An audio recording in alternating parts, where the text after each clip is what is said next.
Selamat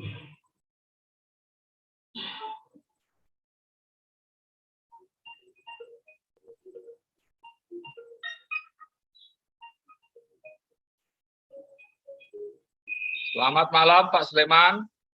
Selamat malam Merdeka Pak Risa. Jadi masih dalam suasana kemerdekaan. Jadi untuk podcast yang kedua ini kita akan mengambil tema. Malam Pak Sleman. Kita akan mengambil tema malam Merdeka. Obrolan rakyat tentang identitas keindonesiaan. Jadi hanya sebagai pengantar saja bahwa apa sih sebenarnya identitas dan identitas kita sebagai bangsa Indonesia, dan apa sih pentingnya kita mengobrolkan tema ini. Yang pertama, bahwa kita sebagai satu bangsa, sebagai satu entitas sosial, politik, budaya, dan sebagainya. Jadi yang menonjol sebenarnya kenapa kemudian identitas, kemudian ketika kita mengambil tema identitas keindonesiaan, yang menjadi tonggak sebenarnya adalah Sumpah Pemuda 1928. Di situ dinyatakan, dan yang paling utama adalah kita sebagai satu bahasa. Ini yang menarik, bahwa kita yang beragam ini direpresentasikan, kemudian bahwa keberagaman ini direpresentasikan melalui satu bahasa. Jadi satu bahasa yang kemudian mewakili semua golongan, semua suku, semua etnis, semua agama, dan bahkan bentuk-bentuk yang membedakan kita dengan yang lain, dengan kemudian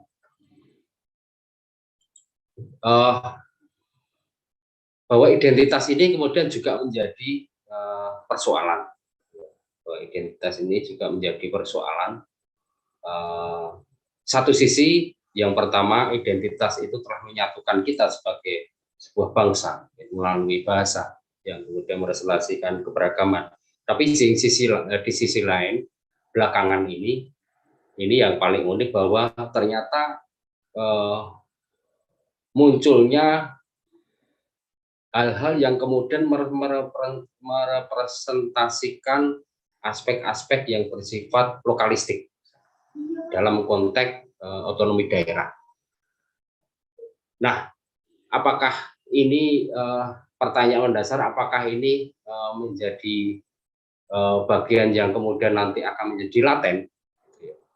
Tapi satu sisi kita dihadapkan dengan kenyataan bahwa banyak instansi, kemudian dunia pendidikan ini mulai mengakomodir salah satu budaya, saya sebut dari identitas tertentu atau golongan tertentu. Tetapi justru identitas yang terrepresentasi dalam keindonesiaan itu nyaris tidak ada, yang kemudian justru itu muncul identitas yang, misalkan kalau di tema yang pertama itu kita mengambil membahas soal jilbab dan sebagainya, seperti identitas keagamaan. Itu sih sebagai pengantar saja, Pak Risa. Monggo silahkan. Kalau kita ngobrolin soal identitas keindonesiaan, ini ada dua kata kan, satu identitas, dua keindonesiaan. Nah, identitas ini terbangun melalui sebuah proses. Anak punya identitas karena orang tuanya siapa, jelas. Dia diberi nama, dia sehari-hari kebiasaannya apa, dia kalau pergi ke tempat umum memakai apa, ya, itu semua membentuk sebuah identitas. Jadi identitas itu adalah resultante dari berbagai variabel. Dan kata yang kedua soal ke Indonesia ini menjadi menarik. Kalau kita sambungkan identitas ke Indonesia, sebetulnya apa sih yang menjadi identitas kita sebagai bangsa Indonesia? Karena kalau kita berbicara dari aspek pembangunan sebuah bangsa, yaitu nation building, kita melihat di banyak negara lain seperti India, Amerika, Australia, Rusia. Nah, nation building itu dibangun karena mereka berada pada satu tanah yang satu. Yang kedua adalah mereka berasal dari satu sejarah, bisa etnis yang satu, bisa bahasa asli yang satu, bisa sejarah yang sama. Jadi selalu ada satu titik di dalam sejarah perjalanan bangsa mereka yang mereka itu merasa itu mereka satu. Nah, kalau kita berbicara untuk Indonesia, ini apa yang satu dari kita itu? Ini jadi pertanyaan besar. Etnis kita beragam. Bahasa kita beragam. Kita tidak tinggal di satu pulau atau benua atau bagian dari benua yang sama. Kita hidup di kepulauan-kepulauan. Dan kalau kita melihat di Samudra Pasifik, itu ada banyak negara-negara kecil yang negara-negara kepulauan itu kecil-kecil. Ada Vanuatu, ada apa segala macam itu kecil-kecil. Karena mereka dipisahkan oleh laut, itu kemudian mereka memang memiliki sebuah bahasa budaya yang berbeda. Dan kita sering dibilang kita itu punya sejarah yang sama. Sejarah apa? Sejarah terjajah. Ini harus kita kritisi karena pada kenyataannya kita memiliki sebuah relasi dengan VOC antar kerajaan-kerajaan itu juga yang berbeda-beda. Ada yang memasok, ada yang punya perjanjian dagang, di mana tidak ada pemaksaan satu sama lain. Ada yang memang kemudian karena hutang kepada VOC, ada yang karena memang pernah mengganggu bisnis VOC, kemudian terjadi perang dan kalah. Jadi sebetulnya sejarah berbagai suku di Indonesia dengan VOC itu juga berbeda-beda. Sampai kemudian VOC bangkrut, diambil lagi Belanda, kemudian Jepang masuk, mungkin hanya ada periode pendek sebetulnya. Ketika Belanda mengambil over VOC dan Jepang masuk, itulah periode pendek di mana kita mungkin secara umum, meskipun tidak sepenuhnya Indonesia seperti sekarang, tapi sebagian besar wilayah Indonesia itu berada pada sebuah kekuatan kolonial.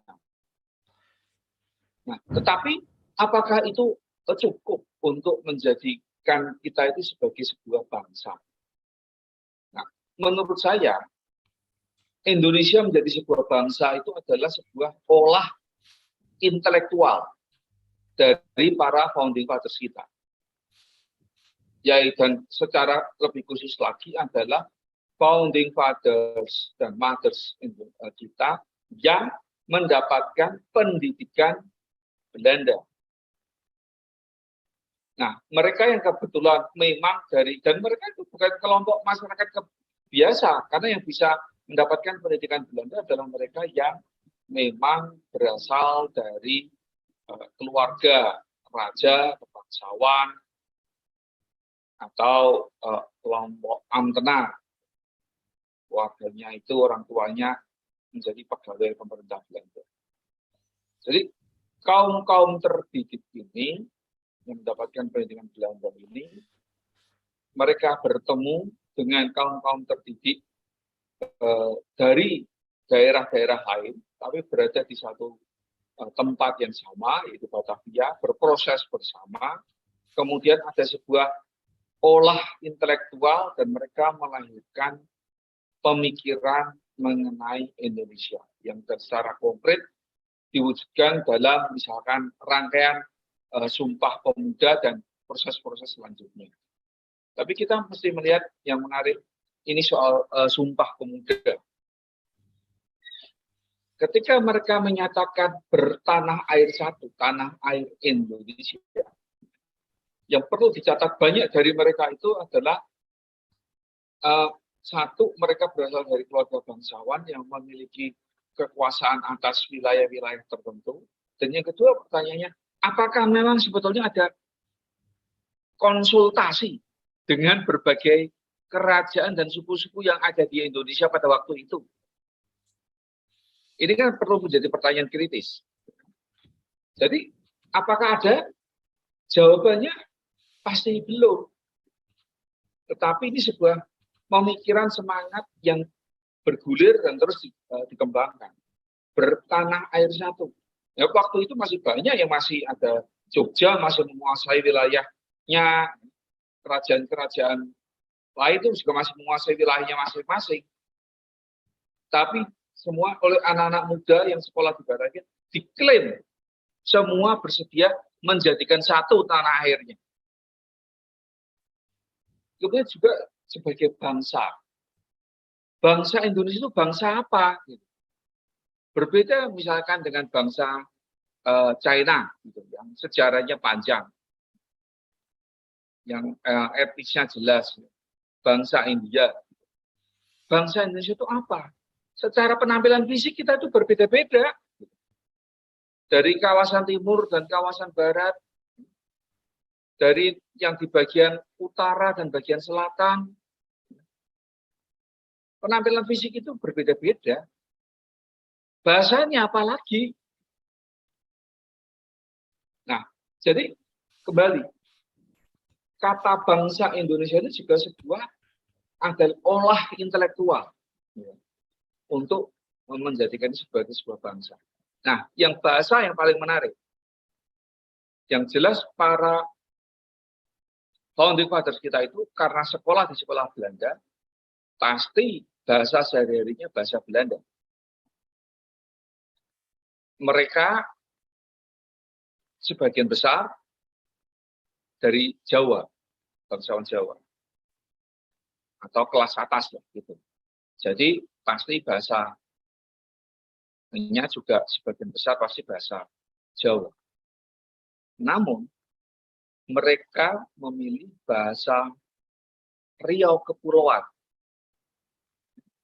Bahasa bukan Melayu di daratan Sumatera ini. Ini diambil bahasa Melayu logat Riau Kepulauan.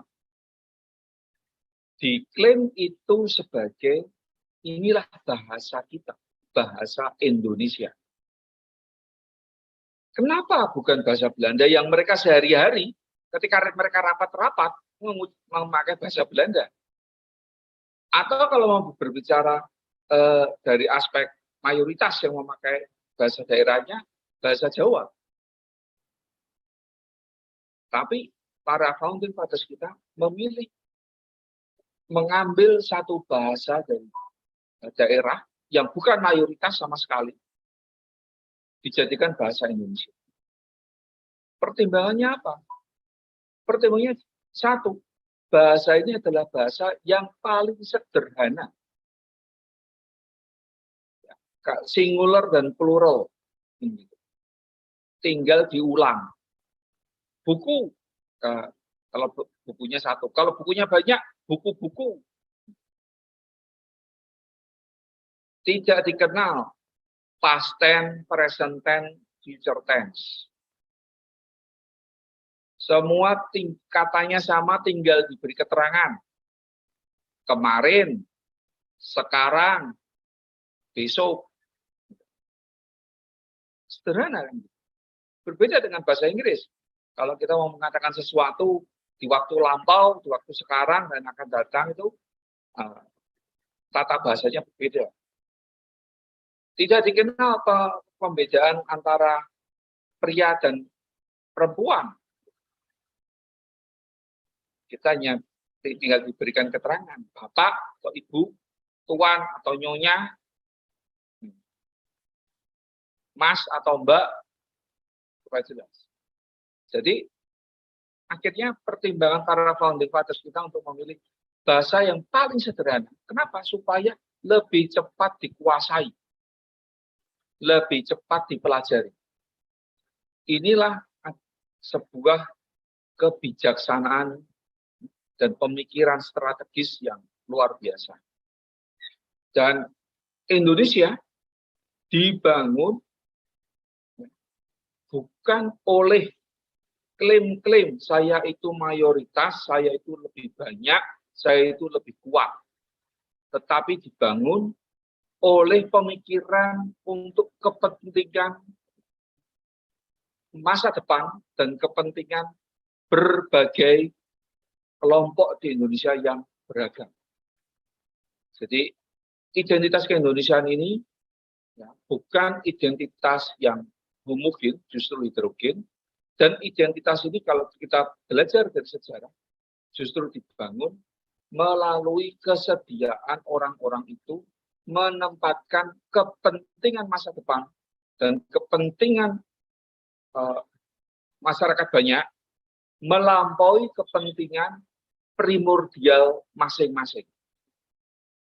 Nah, ini menurut saya identitas keindonesiaan yang perlu kita garis bawahi. Sementara dari saya itu, nah ini menarik, ada Om Rene yang dari Sulawesi Utara, dan Om Alex, ini yang lahir dan besar di kota besar. Ya. Saya kan dari pedalaman Jawa. Itu. Nah. Silakan, Pak. Ini kan ngobrolan rakyat, kita ini semua rakyat jelata. Nah. Om Alex. Selamat malam. Selamat malam. Kedengeran? Iya. Kedengeran. Suaranya. Ya, selamat malam dan mohon maaf tadi agak terlambat. Ada tugas. Ya, ini obrolannya menarik sekali nih. Ini kebetulan sekali 1-2 hari ini saya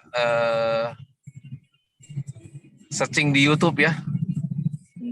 Dapat informasi tuh bahwa ya identitas Indonesia yaitu bahasa Indonesia mau dipakai jadi bahasa ASEAN official. Iya. Iya, jadi banyak tuh bahasannya di YouTube ya. Sayangnya kita punya profesor ahli bahasa itu Prof. Anton sudah tiada sih. Ya, Prof. Anton, Slamet Mulyana sudah gak ada semua itu. Iya, harusnya mereka bisa mewarnai itu ya, karena benar kata Mas Risa bilang bahwa bahasa Indonesia itu yang paling ikatan yang paling kuat gitu loh Mas, bahasa pergaulan gitu. Jadi kalau ya Mas Risa ketemu orang Indonesia, ya halo, kedengeran ya? Ya, kedengeran. Lanjut. Ya, Mas Risa ke luar negeri ketemu orang Indonesia, udah pasti tuh ngomongnya langsung ngomong Indonesia, wah seru sekali. Kalau ketemu orang Indonesia pasti bangga sekali dia bisa ngomong bahasa Indonesia. Wah gila ada orang Indonesia tuh pasti, lu ngomong Indonesia ya, ngomong Indonesia gitu. Itu yang paling real yang dirasakan orang ya. Yang nah sekarang nih kembali lagi ke yang kasus Malaysia nih. Karena perkembangan zaman, adanya TikTok, YouTube, Facebook dan lain-lain, itu kontennya banyak sekali, Mas. Konten yang konten-konten ya gaul gitu ya, macam-macam pakai bahasa Indonesia. Nah, orang-orang Malaysia itu jadi terpengaruh karena banyaknya konten Indonesia itu, sehingga orang Malaysia tuh lebih suka gunain bahasa Indonesia. Ini fakta yang menarik, Mas. Sekarang Jadi, Malaysia tuh jadi TikTok itu ikut menyebarkan penggunaan betul. bahasa ya. Betul. Jadi sinetron Indonesia, sinetronnya, film-filmnya, lagu-lagu Indonesia itu merakyat sekali di sana gitu. Gampang, mungkin karena gampang dimengerti dan bahasanya lebih sederhana kayak. Jadi gampang masuk gitu. Dan saya pikir itu bukan mustahil tuh bahasa Malaysia nanti punah. Bahasa Melayu di Malaysia punah digantikan dengan bahasa Indonesia. Karena kayak di Sabah Sarawak itu udah besar sekali populasi Indonesia dan masyarakat Malaysianya sedikit gitu, Mas. Jadi mereka lebih suka pakai bahasa Indonesia. Termasuk di Brunei, Mas.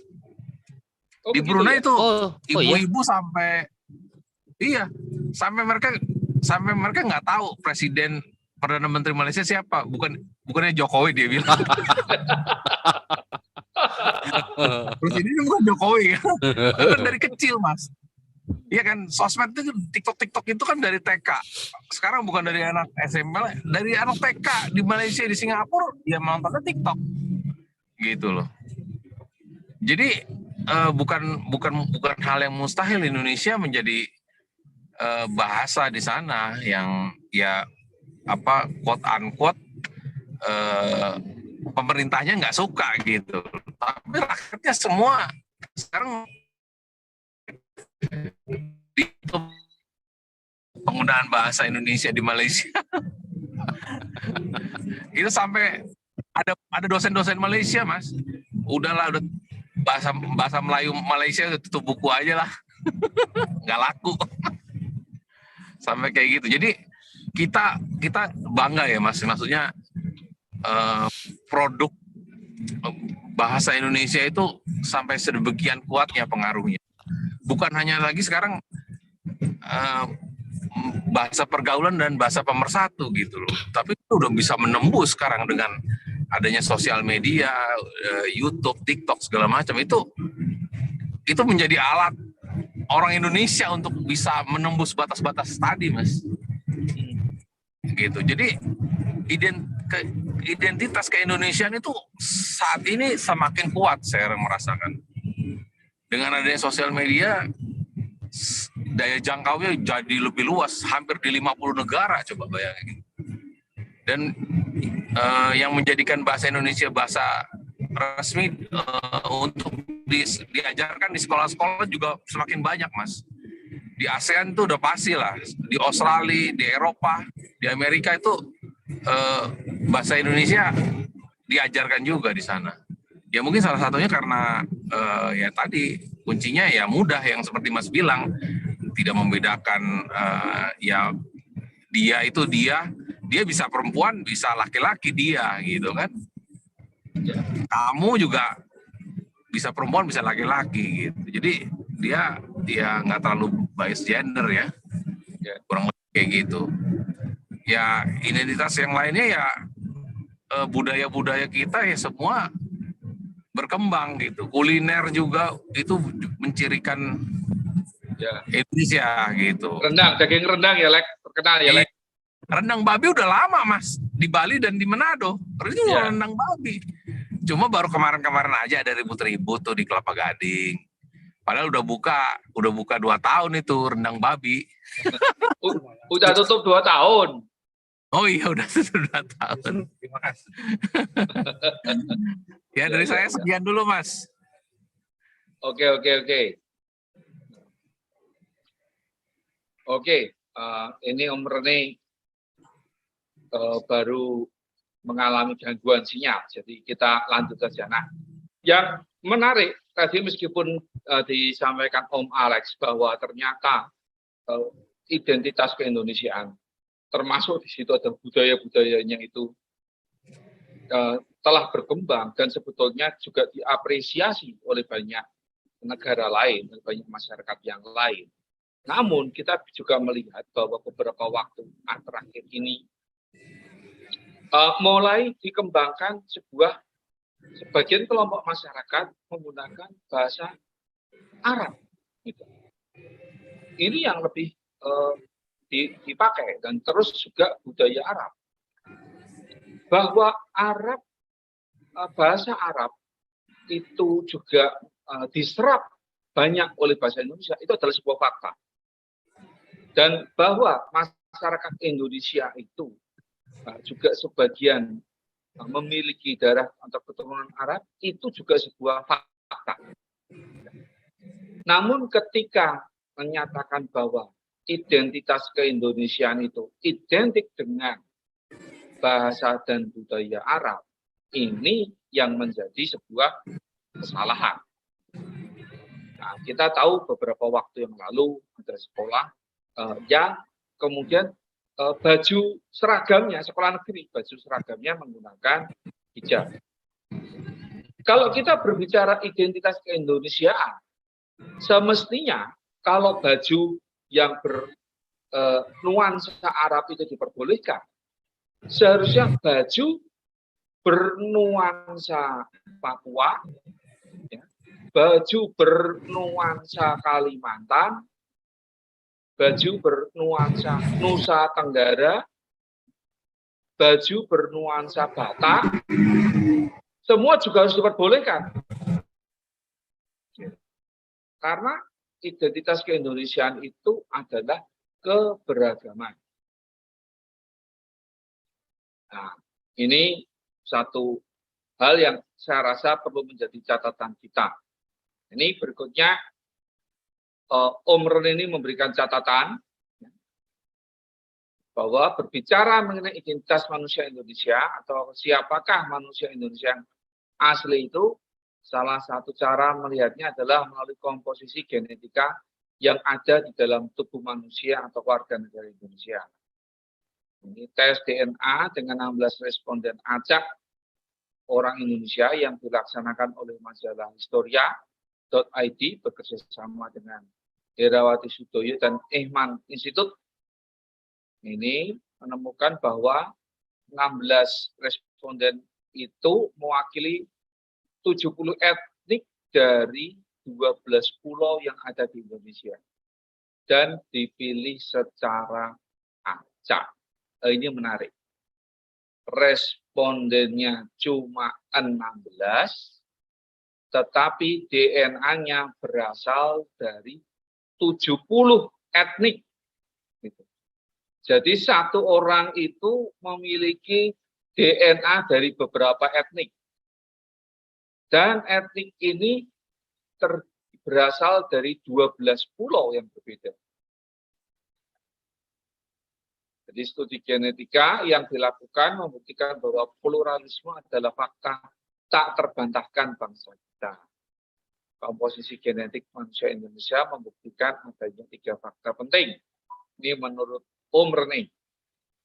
Yaitu pertama, dalam pembentukannya menjadi manusia Indonesia secara genetis, ini terdapat 4 gelombang migrasi yang berkontribusi terhadap keragaman manusia Indonesia saat ini. Jadi migrasi yang datang ke Indonesia itu tidak sekali. Migrasi yang dalam jumlah besar itu 4 gelombang. Migrasi yang jumlahnya lebih kecil itu terjadi sebenarnya terus-menerus. Kedua, manusia sudah mendiami kepulauan yang sekarang adalah Indonesia dari 70 sampai 50.000 tahun yang lalu.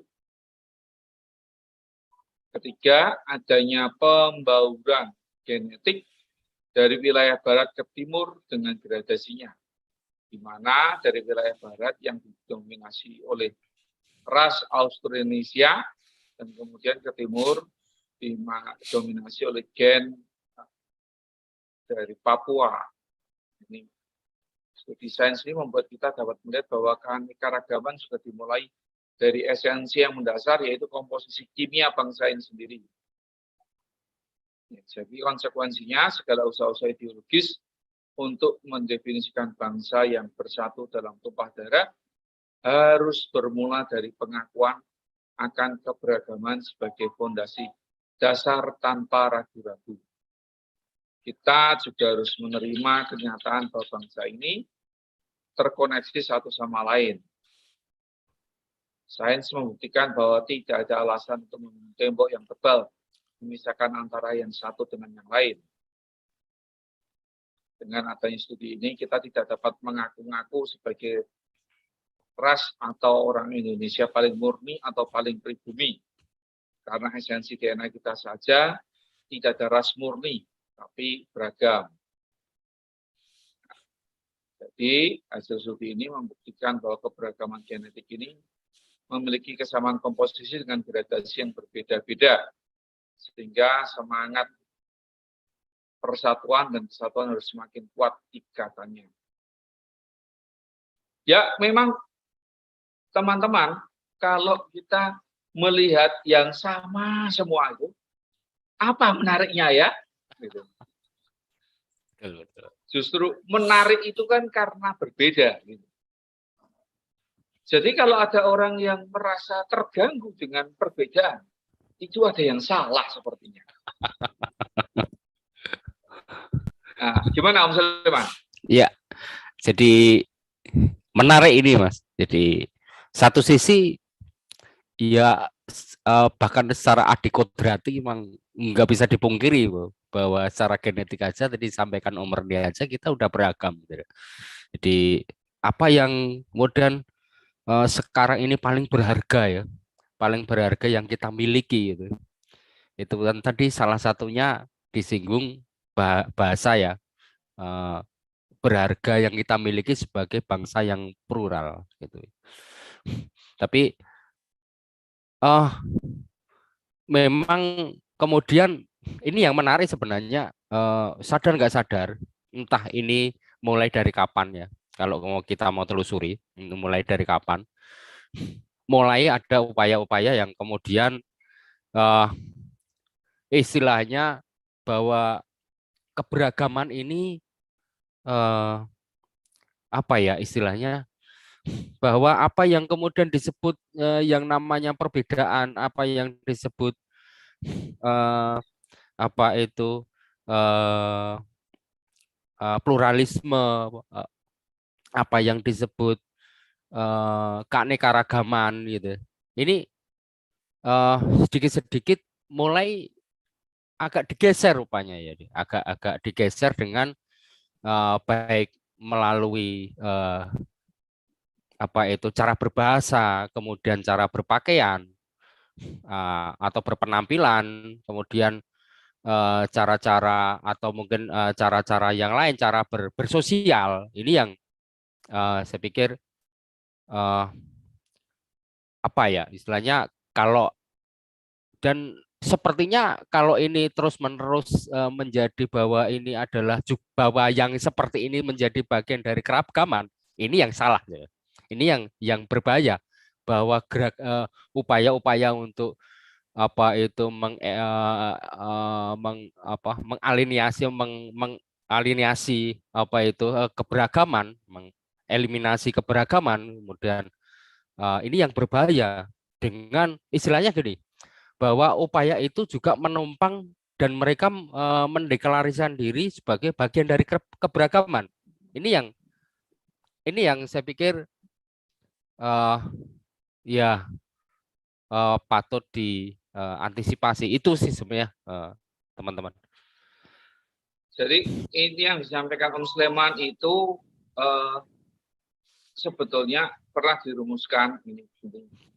Apakah kita bisa menoleransi tindakan intoleran?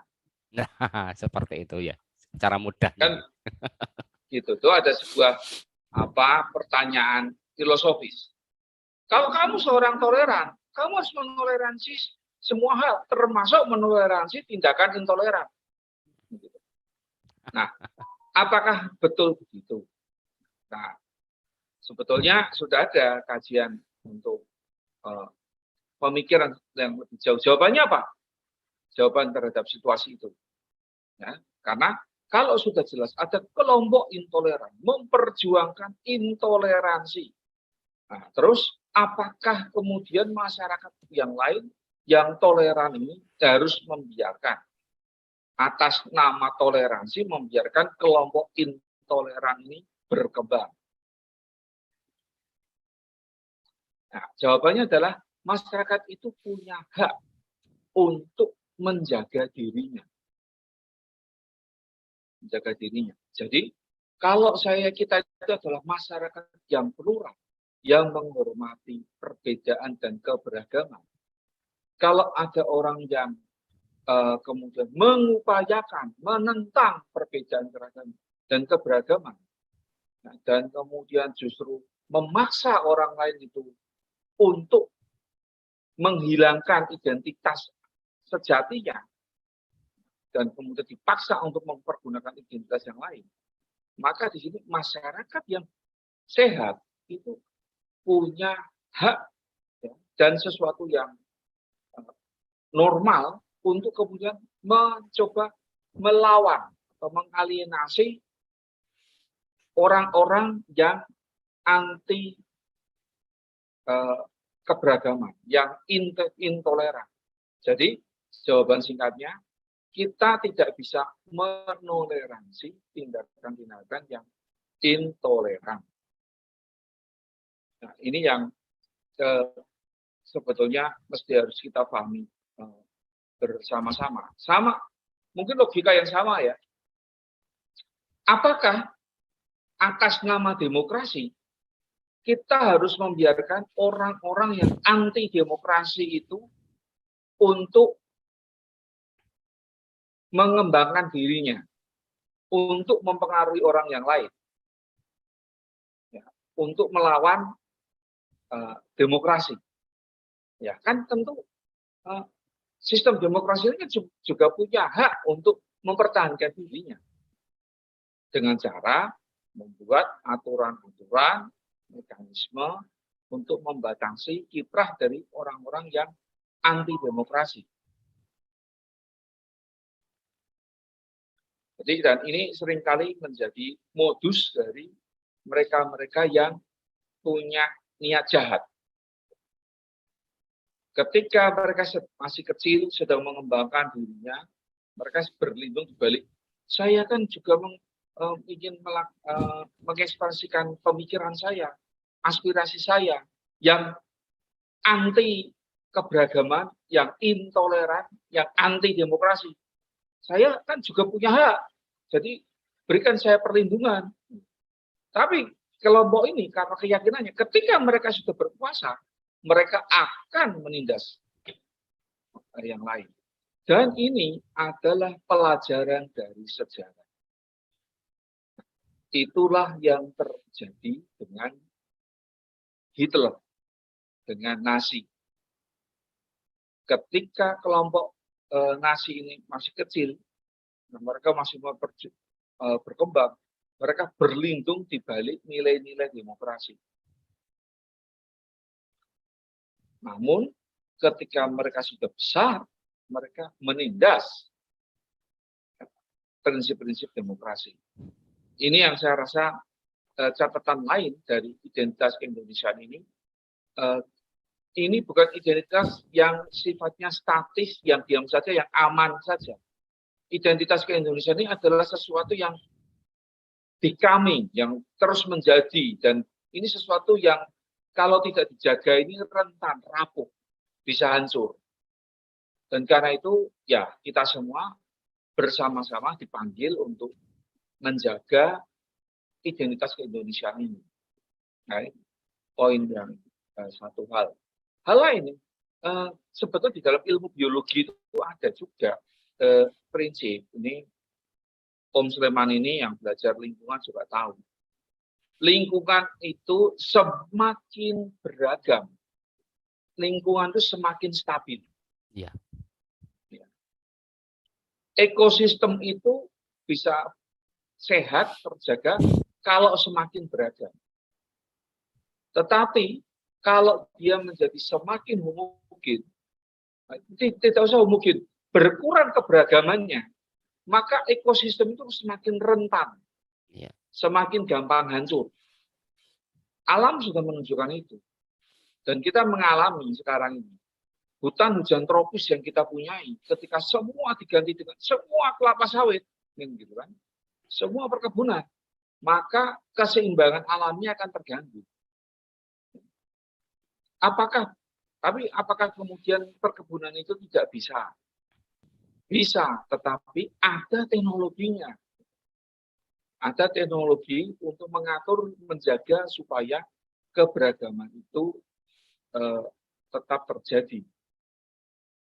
Ya. Sementara dari saya gitu, Om Sleman. Oke. Om Alex. Silakan Om Alex.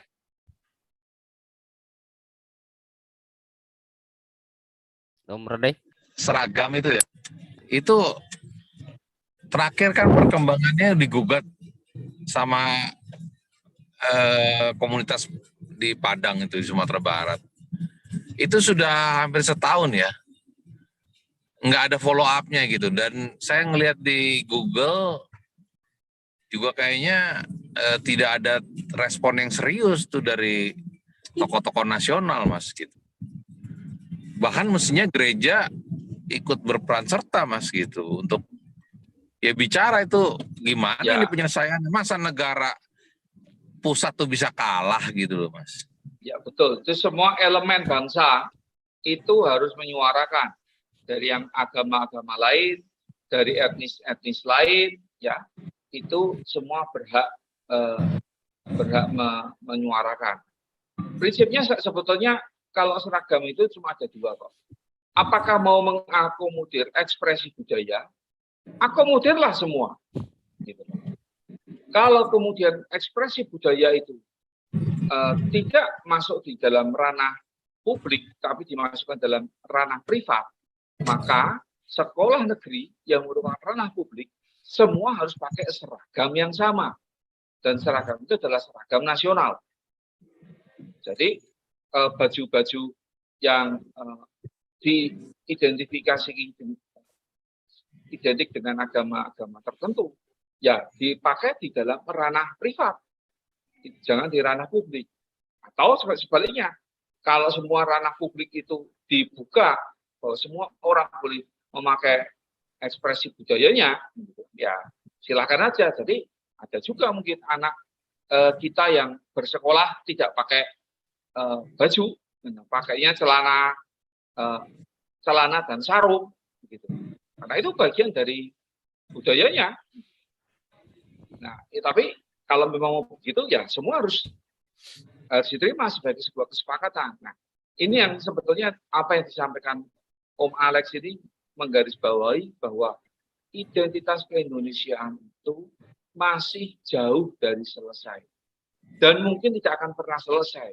Karena identitas keindonesiaan itu juga terus-menerus berkembang. Ya tidak beku di masa lalu. Contoh sederhana sekarang, anak-anak muda sekarang, bagaimana mereka mengekspresikan identitasnya, itu kan juga mungkin akan berbeda. Saya ingat jadi, apa namanya, geng Citayam itu loh, geng Citayam. Oh Citayam ya, itu. Citayam Fashion Week. Citayam itu mengindonesiakan ya eksistensi mereka tuh dengan bergaya. Sama sekali nggak ada yang pakai baju-baju ini. Padahal kan mayoritasnya juga di situ kan beragam sekali kan. Jadi tapi nggak ada tuh yang bawa simbol-simbol pakai hijab segala macam di sana. Ya, itu betul yang disampaikan Om Alex, itu menarik. Dan saya melihatnya memang Citayam Fashion Week itu merupakan sebuah perlawanan kelas kalau juga ya. Betul itu. Jadi di daerah yang biasanya eksklusif elit, itu sekarang baju-baju produk Tanah Abang. Itu ditampilkan. Biasanya orang berlenggak-lenggok di catwalk, gitu kan.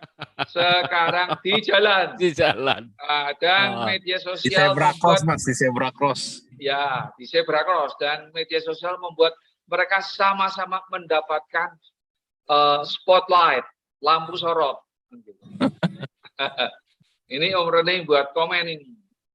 Tradisi yang dilakukan Presiden Jokowi dengan menggunakan pakaian adat berbeda dalam beberapa acara kenegaraan merupakan suatu cara untuk mengingatkan bahwa identitas bangsa ini memang beragam. Ya, betul, Om Rene. Dan kita ingat ketika beliau menggunakan baju suku Baduy. Ya, ingat beberapa orang melecehkan kan Iya, gitu. menertawakan, kurang ajar dan menurut itu menunjukkan kita itu buta budaya.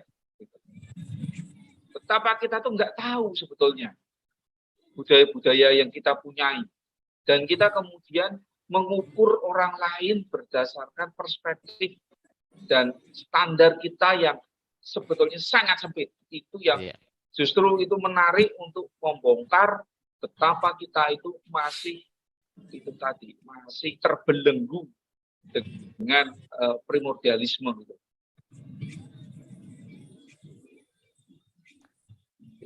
Nah, itu yang sebenarnya mengkhawatirkan. Satu sisi, saya sih tetap optimis ya bahwa Indonesia ini akan berlangsung ribuan abad ke depan ya. Tapi bagaimana kemudian di beberapa daerah itu juga didukung oleh struktur dan kebijakan. Ini yang seperti adanya perda yang barangkali kurang mengakomodir terhadap apa yang kemudian terjadinya pluralisme di masyarakat secara alamiah. Itu kemudian di beberapa institusi, terutama institusi pendidikan, institusi yang lain, termasuk dia harus mempunyai hafalan-hafalan tertentu ketika dianggap berprestasi, ketika mau masuk ini harus hafal ini. Ini kan, wah, ini kalau oke lah, ini kalau sudah didukung oleh kebijakan politik dan strukturnya ada kan gitu.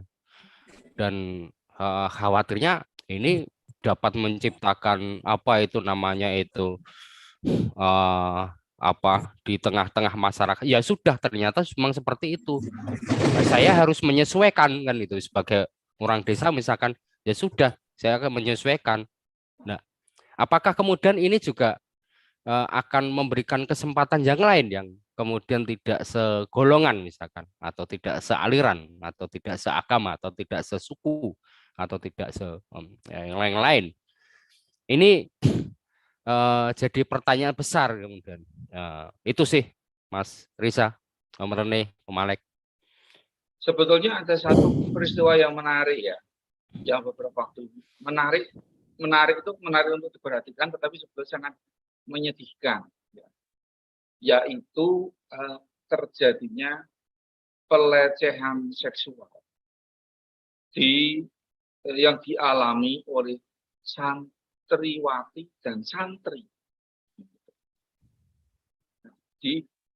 oleh oknum-oknum predator seksual, baik yang menjadi pemimpin pesantren maupun menjadi guru agama.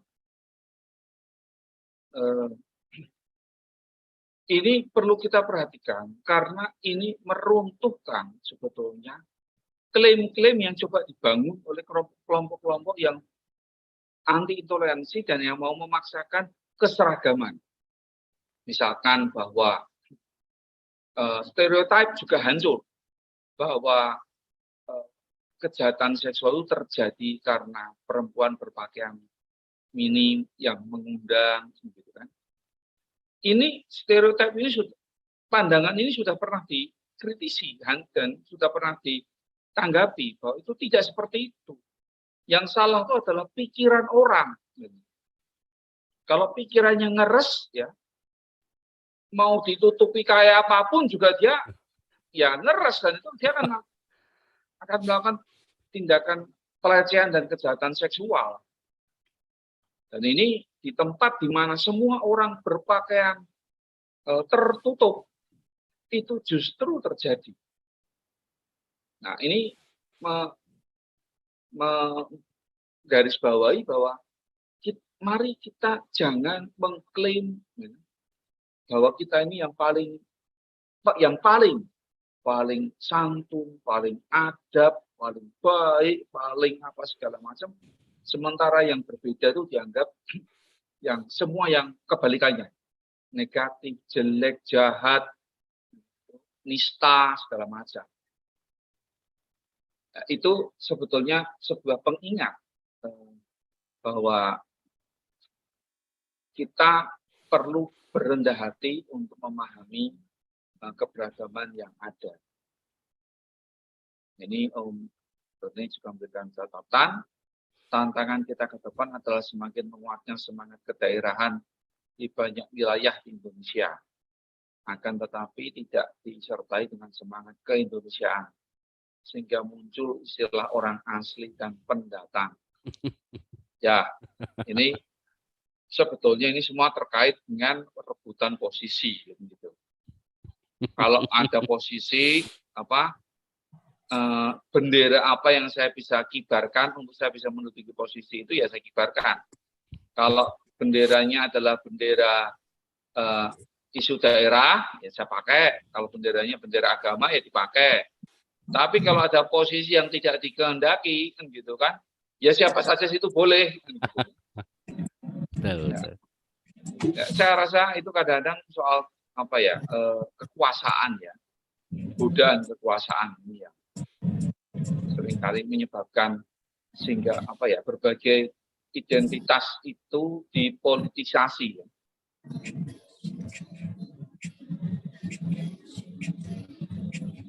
Oke, Om Sulaiman, dari saya itu. Oke. Mungkin kita bisa simpulkan, silakan Om Sulaiman, dan tutup. Oke. Terima kasih. Obrolan rakyat kita ini. Terima kasih. Cukup cukup ramai dan walaupun obrolan ringan tapi sebenarnya cukup cukup bisa dikatakan cukup ilmiah. Jadi ya